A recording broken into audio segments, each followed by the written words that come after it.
धृतराष्ट्र की भूमिका में आज मुख्यमंत्री जी सिर्फ और सिर्फ अपनी कुर्सी को बचाने के लिए सत्ता में काबिज बैठे हुए। थोड़ा भी उनके अंदर अपनी मानवता होगी तो कल इस्तीफा दे देंगे इस महिला के नाम पर, एक दलित महिला के नाम पर। आज बोले कार्रवाई होगी, शाम तक तो भुलाई हो जाएंगे। आजकल उनको भूल जाने का भी तो बीमारी है।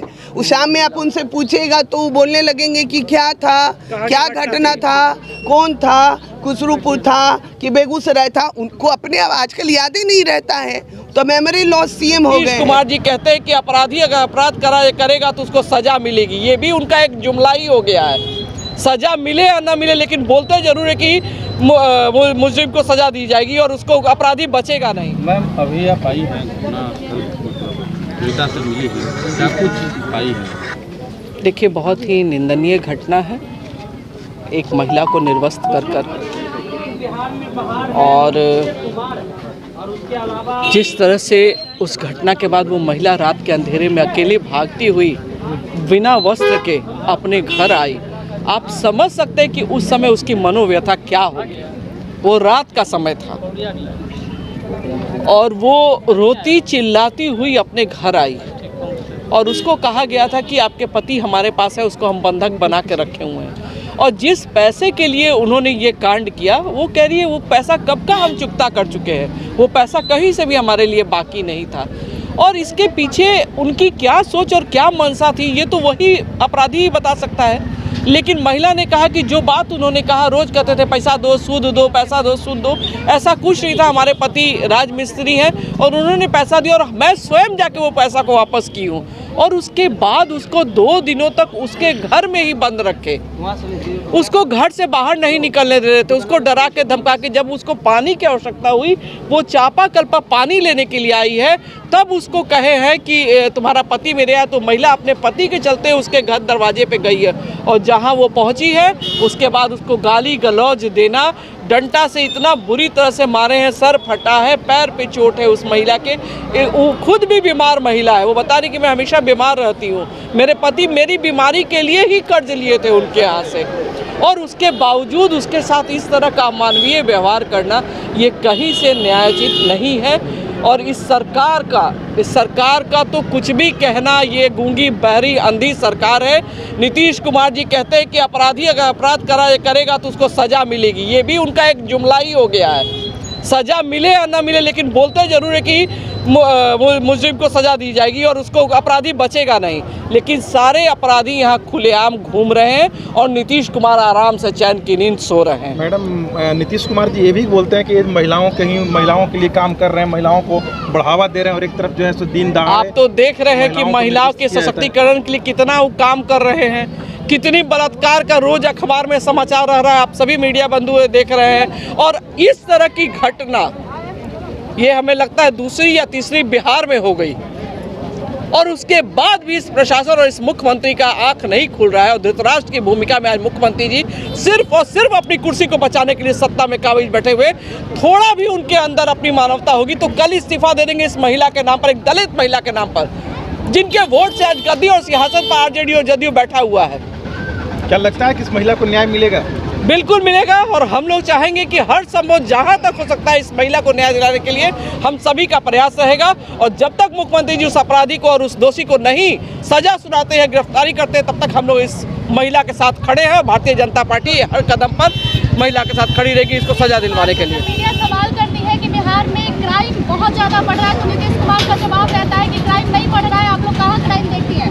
दूसरी तरफ कहा जाता है कि बिहार में सुशासन की सरकार है, क्या आप मानती है कि सुशासन की सरकार है बिहार में और महिलाओं के लिए काम कर रही है? देखिए, अगर महिलाओं के लिए काम करती तो यहाँ सरपंच और मुखिया भी सुरक्षित नहीं है। गांव और पंचायत में अगर महिला सरपंच और मुखिया है तो उसको भी आए दिन धमकी मिलता है।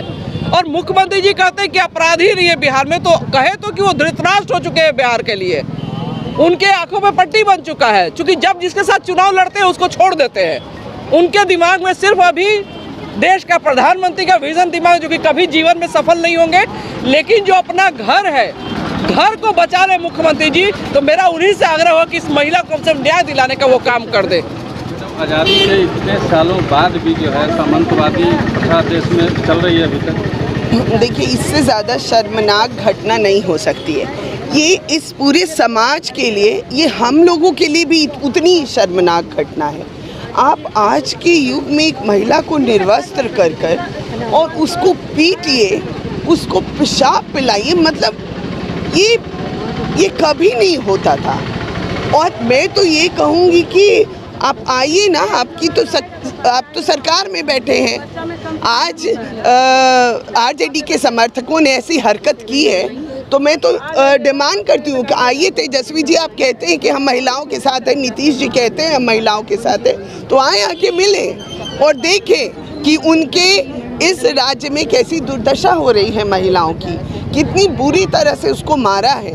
आज एक औरत अपने बच्चों को दर दर भटका रही है, इधर उधर छुपा रही है, क्योंकि उन दबंगों ने उसको धमकी दी है कि वो उसका मर्डर कर देंगे, उसका पति उसके साथ नहीं है। पर इस औरत, ये जो यहाँ महिला है, हम उनका बहुत साधुवाद करते हैं कि इतनी हिम्मत दिखाई कि वो अकेले आज अपने घर में बैठी है, उसने कंप्लेन किया और उसने ये ठाना कि हम लड़ेंगे। और उसकी इस लड़ाई में पूरा भारतीय जनता पार्टी अडिग होकर उसके साथ खड़ा है। उसके साथ जो भी ये दुर्व्यवहार हुआ है, जिसने भी ये हरकत की है, उसको पछताना पड़ेगा, उसकी गिरफ्तारी जल्द से जल्द होगी और अगर नहीं हुआ तो एक बड़ा आंदोलन होगा। मुख्यमंत्री से जब आज इस बारे में सवाल किया पत्रकारों ने, तो उन्होंने कहा कि कार्रवाई हो रही है। अभी तक कितनी कार्रवाई हुई है आपको पता है? हाँ, तो वो आज बोले कार्रवाई होगी, शाम तक तो भुलाई हो जाएंगे। आजकल उनको भूल जाने का भी तो बीमारी है। उस शाम में आप उनसे पूछेगा तो वो बोलने लगेंगे कि क्या था, क्या घटना था, कौन था, खुसरूपुर था कि बेगूसराय था। उनको अपने अब आजकल याद ही नहीं रहता है, तो मेमोरी लॉस सीएम हो गए हैं। अब उनको अब मांग कर रही है, उसी आंदोलन पर बीजेपी की महिला नेताओं पर भी लाठियां चली है, तो क्या आपके आंदोलन की आवाज नीतीश कुमार को सुनाई देगी? ये बहरी सरकार है, ये एक अंधी सरकार है, ये इनको कुछ इस बारे समझ ही नहीं आता। महिलाओं की दुर्दशा उनको दिखती ही नहीं है और इसीलिए आज आए दिन अखबारों में जो महिलाओं के साथ बलात्कार और लड़कियों के साथ छेड़छाड़ की घटना होती है, जिस पर वो मंत्र मुग्ध होकर अपनी ही विचार में गुम रहते हैं, कहाँ उस पर एक शब्द भी बोलते हैं। जहाँ हमेशा से उन्होंने बोला था कि मैं महिलाओं के वोट से जीतता हूँ, आज कहाँ गई वो जो वोट कर रहे हैं? उनका आप ध्यान नहीं रखेंगे क्या? उन्हें सुरक्षा नहीं देंगे क्या? क्योंकि अलायंस में आप आरजेडी के साथ हैं और आरजेडी के ये दबंग थे, इसलिए आप कुछ नहीं बोलेंगे क्योंकि वो आपके अलायंस है। आपको आदत है छोड़ देने की, हमेशा बीच में ही सरकार तोड़ देने की। फिर आपने तोड़ा, फिर आप वापस इसी हरकत में आए हैं और वापस यही हरकत करेंगे। मानती है कि जब से आरजेडी और जेडीयू एक साथ आई है, यादव समाज की जातीय भावना भी बहुत ज़्यादा बढ़ गई है और ज़्यादातर घटनाएं यादव समाज से ही निकल के सामने आ रही है। देखिए, मैं किसी पर्टिकुलर समाज का नाम नहीं लेना चाहती, इसलिए नहीं लेना चाहती कि हर समाज में विभिन्न प्रकार के लोग होते हैं, लेकिन मैं ये बात ज़रूर बोलना चाहती हूँ कि आज इस घर में ये घटना हुई है और यहाँ आरजेडी का बोर्ड लगा हुआ है जहाँ पे अध्यक्ष का फोटो सहित है और अभी तक ये इस महिला से मिलने नहीं आए हैं। ये साफ इस बात को दर्शाता है कि इन लोगों की ये मंशा थी और इन लोगों का पूरा साथ था इस दबंगई में।